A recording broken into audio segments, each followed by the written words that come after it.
We are now on part 2 of the trial of Michelle Troconis, facing second-degree hindering prosecution, tampering with physical evidence, and conspiracy to commit murder in the connection to the disappearance and presumed killing of Jennifer Dulos, her boyfriend's wife, who has still not been found. You are such a genuine gem. Thank you for clicking on my video. I'm Brooke Makenna, and we ended the last video, part 1, with the end of week 5. So now we're going to be going on to week 6, covering all of the key moments. Thank you for coming back for part 2. If you've already seen part 1, if you haven't, it will be linked down below.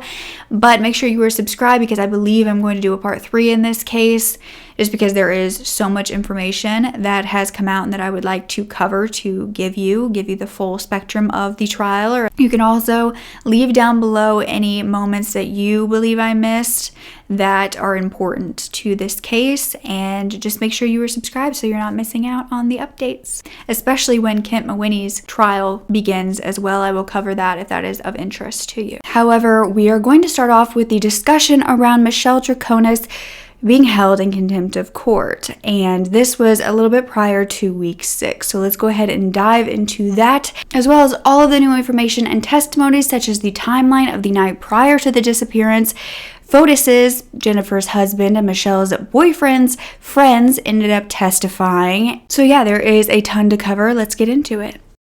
So week 6 of trial started on February 15th of 2024, the 22nd day of trial, and the jury would hear a very limited testimony about a custody report that was about Jennifer and Fotis' children. However, this was sealed. It had been completed a month before Jennifer had vanished, and was then showed to the estranged couple, Jennifer and Fotis, and then sealed. And the sealing was due to confidential health information about the Dulos children. So it remained sealed even through this trial, as it was supposed to be. However, after the jury dismissed, state prosecutors informed the Judge Randolph that there was concern that the defendant, Michelle Troconis, had been looking at the sealed custody report unsealed on her computer during the trial. Someone in the gallery behind the defense had actually seen this, and the concern was that a member of the audience could see it, as well as the news cameras, when it was supposed to stay sealed. It was also said to be in very big font on her screen. So much so that it turned out that one of Jennifer's friends had actually seen it on her computer and told the prosecution. And so then the prosecution went back and watched some live footage, and found that this was up on her laptop during a YouTube stream of the trial. Prosecution alleged that Michelle was using this tactic to display what she wanted the court to believe. And in fact, she had also used this tactic to display a headline. And this is when forensic analyst Henry Lee was testifying. And so Michelle had this article about Henry Lee up on her laptop that read, "Judge finds forensic scientist Henry Lee liable for fabricating evidence in a murder case." Prosecution then asked for Michelle's mother to be ejected from the rest of the trial due to her tapping on her daughter's shoulder to warn her that she was going to be caught for having this up on her laptop. Prosecution also said that they had heard that Michelle's mother was mouthing things to the jury. The defense said that they had spoken to Michelle's family, including her mother, about these inappropriate gestures, and that it would no longer happen. So at this point, the judge decided not to have a contempt of court hearing for the next day, and they would wait until the defense actually rested to do so. However, there was going to be no computers in the courtroom for anyone other than the counsel. The judge was quite angry, and he said this is not high school, that the court was not going to become a hallway monitor. So if anyone wanted to communicate to the jury or a witness, they will be removed. And at this time, the defense was claiming that Fotis had been giving Michelle the impression that the custody battle between him and Jennifer was going in Fotis's favor prior to Jennifer's disappearance. Essentially, that Michelle had no reason to be angry at Jennifer. However, the attorney we spoke of in the last video, the attorney for the Dulos children and their custody, testified that he believed the custody battle was having an adverse effect on Fotis's and Michelle's relationship, and he didn't know if they would continue seeing each other, especially after the court said that Michelle and her daughter could not see Fotis and Jennifer's children when Fotis requested this. He also mentioned that Michelle was planning on moving out of state because this whole custody battle was disappointing to her. She just didn't want to be around it. The attorney then claimed that when this report was completed, shown to Fotis and Jennifer, and then sealed, Fotis was upset, he was outraged, and he even wanted to file a motion. Now, this was heard in May of 2019, the same month as Jennifer's disappearance, and nothing was changed as far as the custody for Fotis. Now, when Fotis called the attorney after Jennifer's disappearance, the attorney asked if he had an alibi, and he said that he was at home all morning, then he had meetings, and he also was telling the attorney that he had never signed off on these dental appointments that the kids were supposed to go to that day anyway, that Jennifer disappeared. And so he was upset about this. So the attorney then went on the app where estranged couples going through, a custody battle can use, called Our Family Wizard, to speak to each other. And Jennifer and Fotis had talked about the dentist appointments. Fotis had confirmed this and agreed to this. But even so, Jennifer had full custody and the full right to make these sort of decisions. That is when a Farmington neighbor testified. So this was the home that Jennifer and Fotis and the kids originally lived at, the home that Jennifer would eventually move out of with the kids. This neighbor was named Garrison Hudkins, and he claimed that they were often getting together with the Dulos family, with their neighbors. And so Garrison was asked on the stand if he had ever told police that Fotis could be condescending toward women, and he said yes, that Fotis was very condescending toward his wife, and he found it offensive. But then in a bombshell statement, neighbor Garrison told the court that a few days after Jennifer disappeared, he was out walking his dog when he would see a man riding a scooter at about 8:45 a.m. And the man had a shaven head, and Garrison had no idea who this was until he came closer and he realized it was his neighbor Fotis. Fotis then approached him and asked him if he had heard about Jennifer's disappearance, and Garrison said yes. He asked how the kids were, and this is when Fotis was asking him for surveillance footage and how they retained it, how long he would keep it for.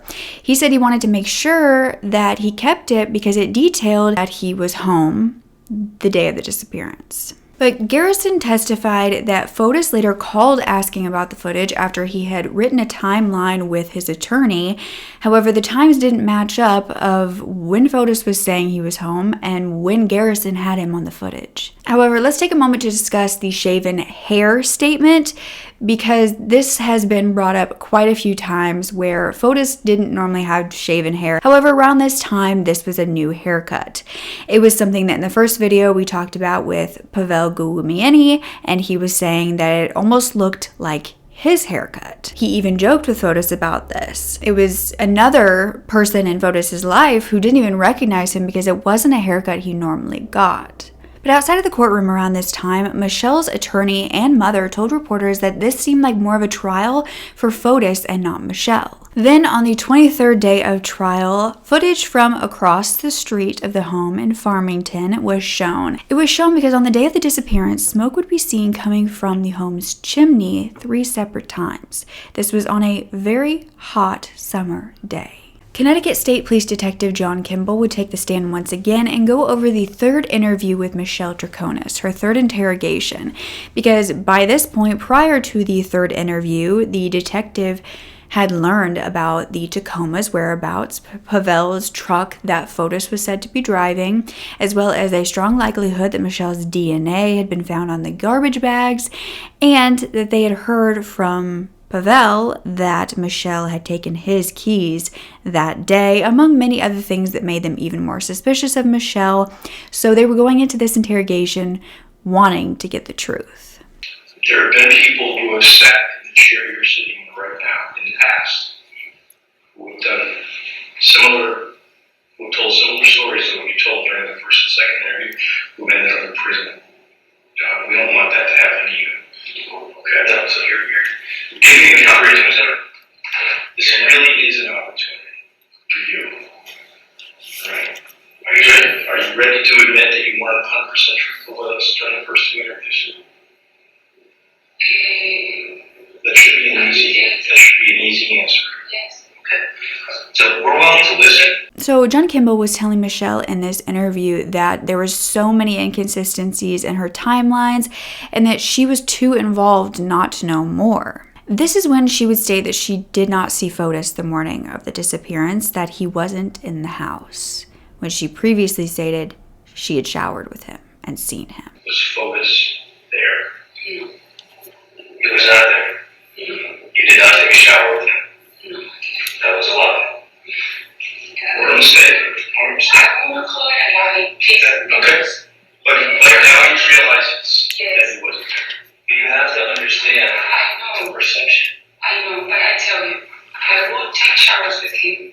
And I told Andy, I will take showers when we have a relationship in the morning. She said that she had even picked up a phone call the day of the disappearance, and Kent Mawhinney, the other man charged with conspiracy to commit murder in this case, prompted her to answer it. She said it was at the four-group office, Fotis's business, and his phone was there and ringing, and when he was not. She said she picked it up, however, it disconnected. When detectives asked her if she had mentioned this phone call at all during the first two interrogations, she said that she didn't. Then she was questioned on why she drove to 80 Mountain Spring home that day, where Pavel would later see her and Fotis cleaning up.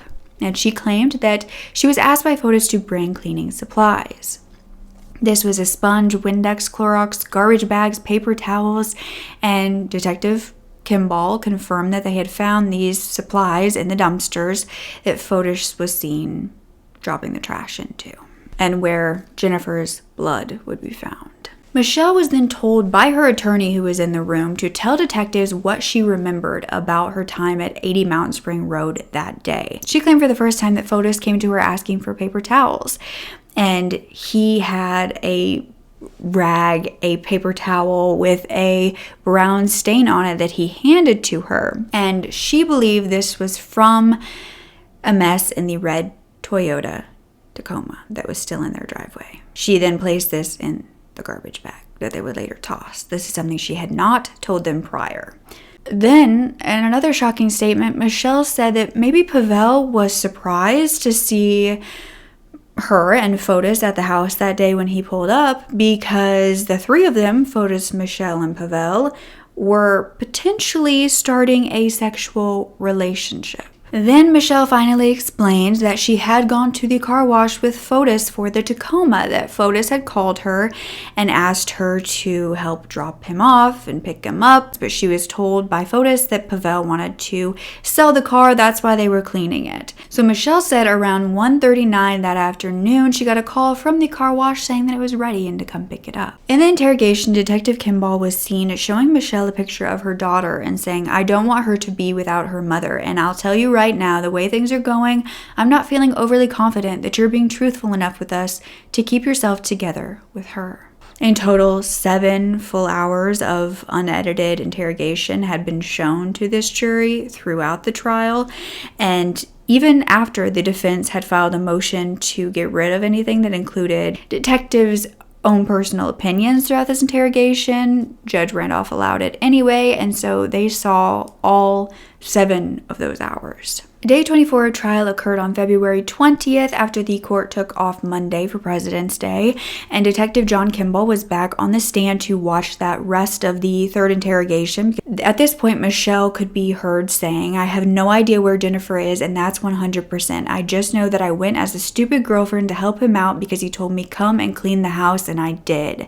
She explained that she was just in shock and nervous, which is why her statements from the prior interrogations didn't match. Michelle would then confess that she actually had 3 bikes. However, 2 of them were hers. They were normally kept at Fotis's home. However, she had seen that 3rd bike that belonged to Fotis at 80 Mountain Spring home and had never seen it there prior. She also mentioned that Fotis was telling her that his estranged wife Jennifer had vanished before. Once she got upset with her parents, she fled to Aspen, Colorado and changed her name. This is about 20 years ago. And so Michelle was saying that Fotis would often call Jennifer a monster and that he hated her, but his feelings about her would often be up and down depending on if Jennifer was allowing him to see the kids or not. Investigators pressed Michelle, saying that she was protecting Fotis. She said that she wasn't, and that she never wanted to see him again. She also explained why the smoke was coming out of her and Fotis's home that they shared. She said that she had actually started the fire and it was wood that she was burning in there. She said she started a fire every day, no matter the weather. She said it was around 5 to 5:30 the day that Jennifer vanished, where she got back home from cleaning that house, and she had the fire in their own house. She also mentioned that when she picked up Fotis's phone earlier that day when he left it in the office, Kent had wanted her to answer it, asking her if she was going to get that when the phone was ringing. She said that Fotis and Kent worked together a lot at the 4 group. They were meeting an extra lot around this time. Michelle then told the officers after hours of interrogation that they could keep asking her questions because she did want to solve this. She said that when Fotis was eventually called in for questioning about Jennifer's disappearance, he told her not to answer her phone, and when he returned, she allegedly asked him if everything was okay, if he knew anything, and Fotis was just saying that everything was going to be okay. Michelle then said that Fotis had set her up and used her. You only tell us what you know. We're not asking you to. I think. Okay, with all this evidence and everything, yes, of course, Fotis is involved and was. But what they want to know. But if I see something, no. If I knew, no. He made me do things that, yes, it was really part of his plan, and I felt because I was helping him out. Like, okay, come and clean the house. It's not like I went every single day to clean the house. I was helping him. He asked me to do it. Okay. So Detective John Kimball would then speak to the court about the handwritten timelines written by Michelle and Fotis about the day of the disappearance. On Fotis's timeline, he had written that around 8 a.m., Andreas called him, and they spoke briefly. However, we know that Fotis didn't answer his text, nor did he answer any calls because he didn't have his phone that day. It was at the office. And Michelle had already admitted she had answered that phone call of Andreas. She admitted that when she picked it up, she saw the name Andreas on the phone, but she didn't talk to him. It was only static. But on her handwritten timeline, there was no mention of her ever picking up the phone or mentioning Andreas at all. Nor did she mention setting the fires in the home of her and Fotis that day. Detective John Kimball then spoke on the fire coming from that home the day Jennifer vanished, that the timestamps of the smoke being visible was consistent with some of the trips that were made by Michelle and Fotis that had been found on surveillance footage from his home that he had with the 4 group at 80 Mountain Spring Home and then their own home. Prosecutors pointed out that it was very odd to do this in the middle of summer, and Michelle was possibly lighting these fires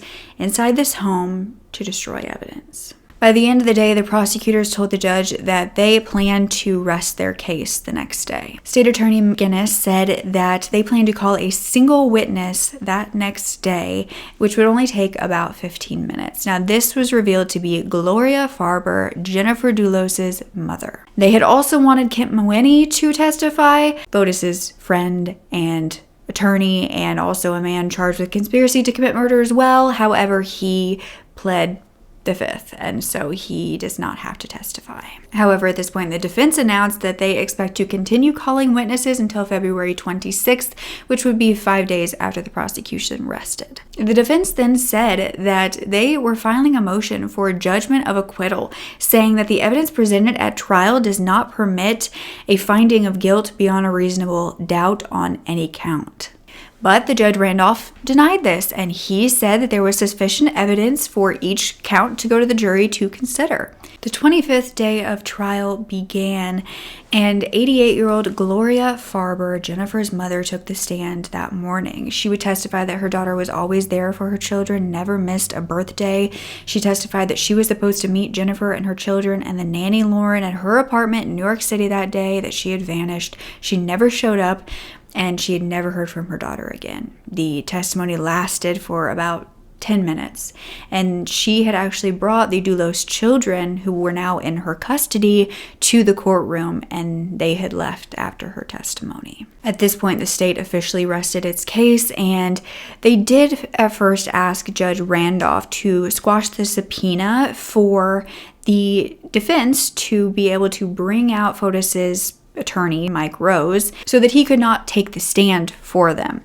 The defense argued that they just wanted to confirm text messages between Mike and Fotis about Fotis's haircut, especially due to the fact that investigators had discussed the possibility that Fotis was trying to resemble his employee Pavel when he cut his hair, possibly trying to frame him. However, this was not completely squashed at this time, and Mike would testify at a later date. State Attorney McGinnis then told the jury that they could infer that Michelle actively tried to help Mr. Dulos with a false alibi by actively lying about his whereabouts. He said that Michelle actively assisted Mr. Dulos in attempting to conceal evidence of a crime, thus demonstrating a consciousness of guilt with respect to conspiracy to commit murder. He said that she lit fires as well as bought cleaning supplies, which was consistent with destruction of evidence. The defense was then prevented from using Fotis' suicide note as evidence, so they began calling witnesses at this time, starting with Robert Haynes, which was a friend of Fotis and also the owner of a water ski club in Avon, Connecticut.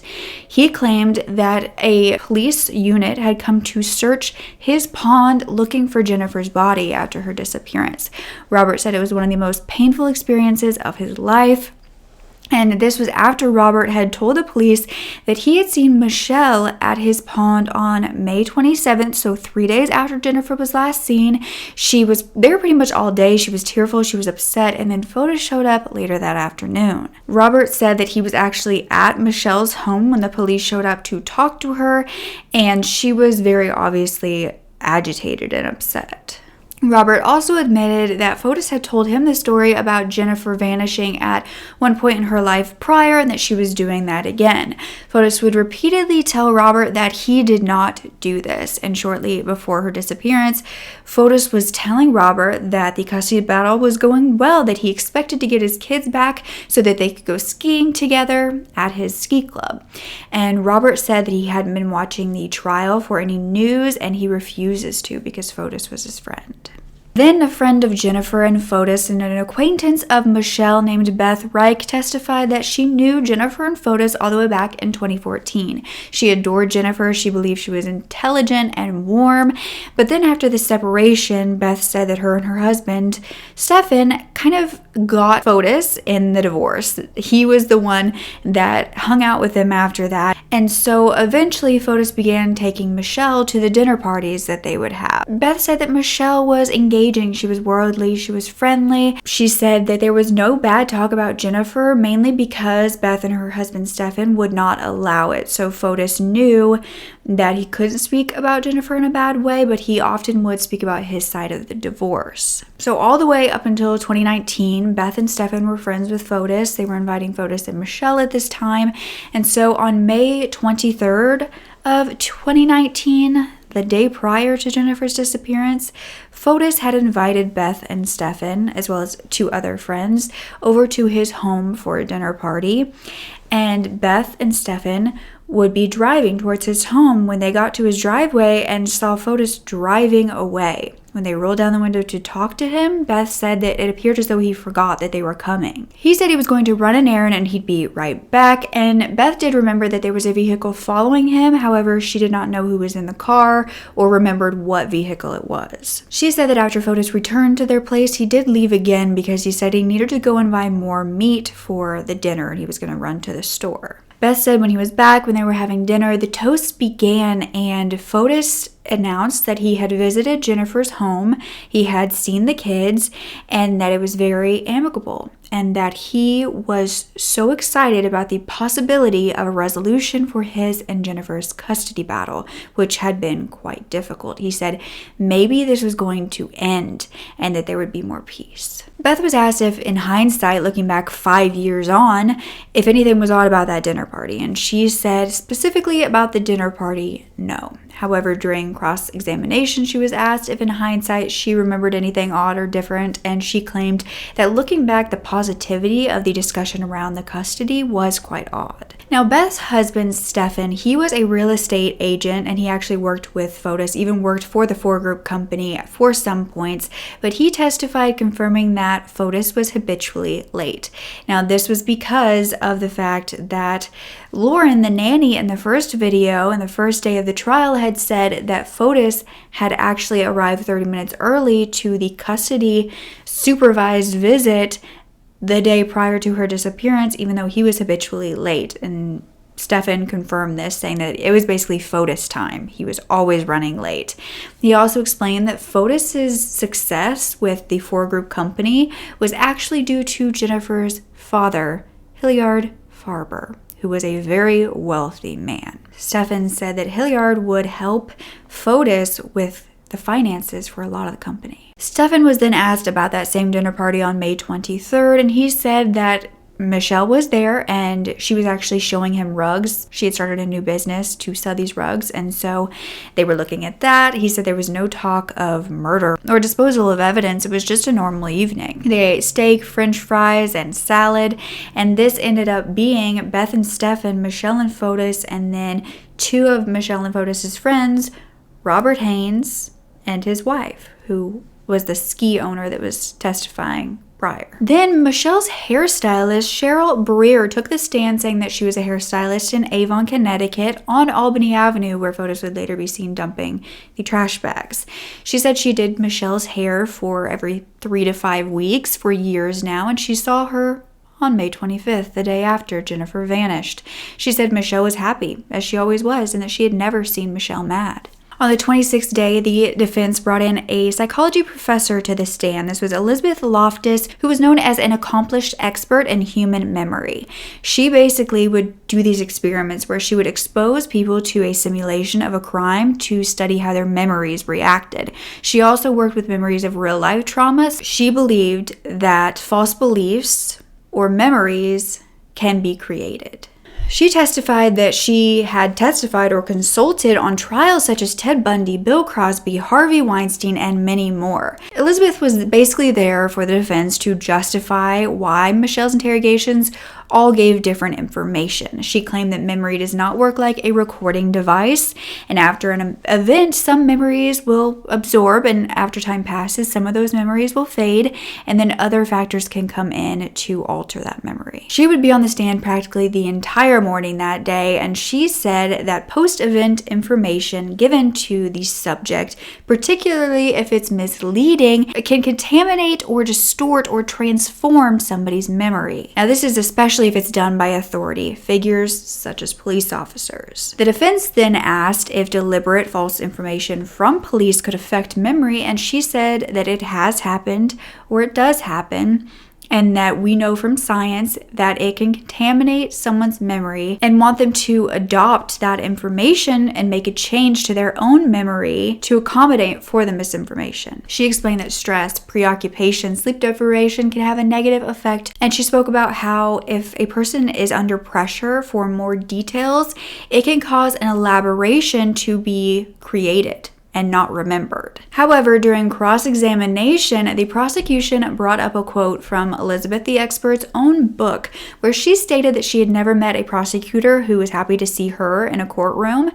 And she actually joked when she heard this. Actually, it happened today, talking about Michelle's trial and the prosecution there. But she confirmed that more times she was a witness for the defense. But prosecution also brought up the fact that in this book, she had written that if she believed a defendant is innocent with all of her heart and soul, she probably can't help but become an advocate of sorts for them. She was asked if she still agreed with this, and she did. And then the prosecution pushed her on if a human's mental capacity to lie was considered in her analysis of Michelle's case. And she said, "It's certainly the prosecution's theory as to what happened, and mine was an alternative theory. It remains a possibility."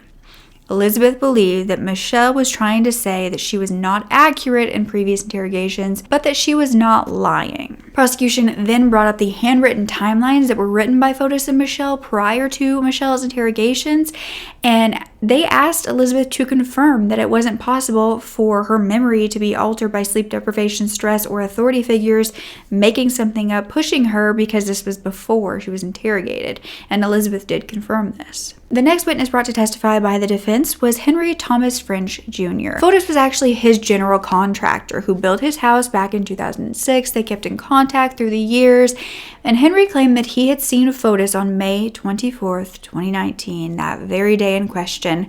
While Henry was driving home around 6 to 6:30, he saw Fotis jogging in front of his house on Jefferson Crossing, where both Henry and Fotis lived. Now, he had never seen Fotis running before, and he noticed that he looked very haggard and in distress. Next up to the stand was Fotis' custody attorney, Mike Rose, and the prosecution had filed to squash the subpoena. However, it was allowed with very limited testimony. He said he worked for Fotis in 2019 for divorce and custody hearings. He spoke on the fact that he did have some conversations with Michelle about the divorce and the custody when he would see her, telling her things he thought would be of help to her in this situation. However, he said he did not speak to her after the 24th of May.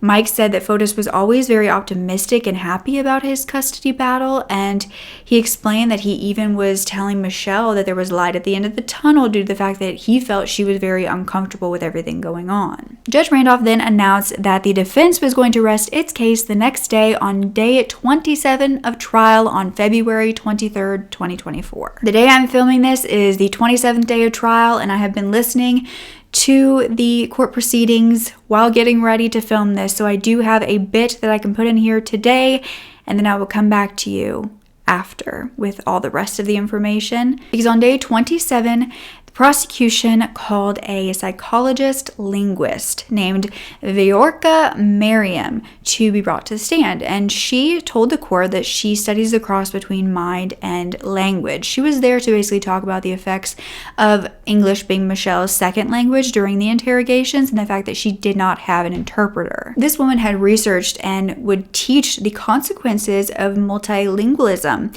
and how the languages we speak can often alter the way we think. She said that a person can have conversational proficiency, but it's harder to function in a more complex social environment. This expert said that she believed Michelle had about a medium proficiency of the English language and that there was an opportunity for miscommunication during the interrogations. After filming, more information came out, so I wanted to bring it to you.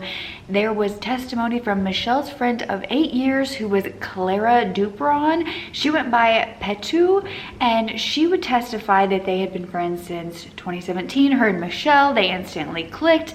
They had very similar backgrounds, and she said that Michelle never really talked bad about Jennifer. But she did explain that around the end of April 2019, Fotis was telling her that he was going to get custody of the kids.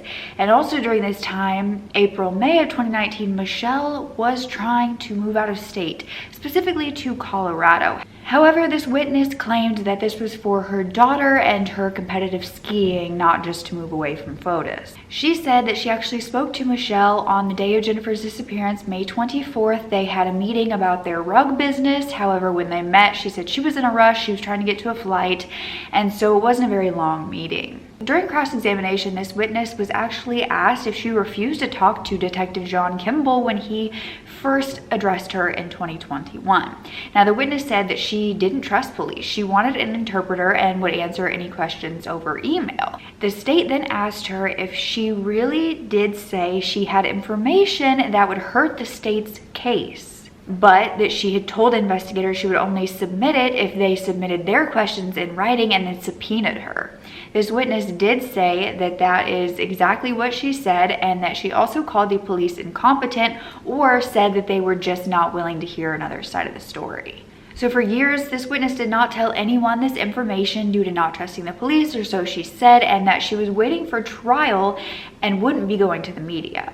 Now, she got off the stand and she never explained what evidence she had. However, she was not directly asked. Michelle Troconis then chose not to testify, and the defense rested its case. Judge Randolph then said that court would adjourn and would come back next Tuesday for the jury to hear the closing statements, and that is where we are in this case. Let me know what you're thinking about this case so far. Do you think Michelle is going to be found guilty based on the information that has been provided, based on the testimonies? I think the defense has had an awfully hard time trying to come up with different witnesses to back up their claims. We will find out shortly if Michelle Troconis is going to be found guilty. But my question, though, and always has been during this trial, will this ever be enough for Jennifer's family when, just like most of this trial is spoken about, there's so much evidence against Fotis, and this trial should have been for Fotis? Not saying Michelle shouldn't have had a trial, but the main trial should have been for Fotis Dulos. And the fact that there's so much evidence coming out to prove that, and that there won't ever be a trial, we won't ever get that justice from him because he took that away from Jennifer's family after possibly, allegedly, taking her life. It's hard to fathom It's hard to stomach, and I just send so much love to Jennifer's family, who are going to have to settle with whatever sentence Michelle gets and possibly Kent gets, instead of actually getting the justice that they deserved from her possible killer. Let me know if you are enjoying these trial updates, if this is something that you want me to continue doing. There is another case that has just recently come to a close that had the trial that I would love to cover for you if you would enjoy that. Do you want me to keep you up to date on things that are ongoing? What is your preference here? But don't forget to speak up. Your voice is powerful enough, and I love you to absolute pieces. Okay.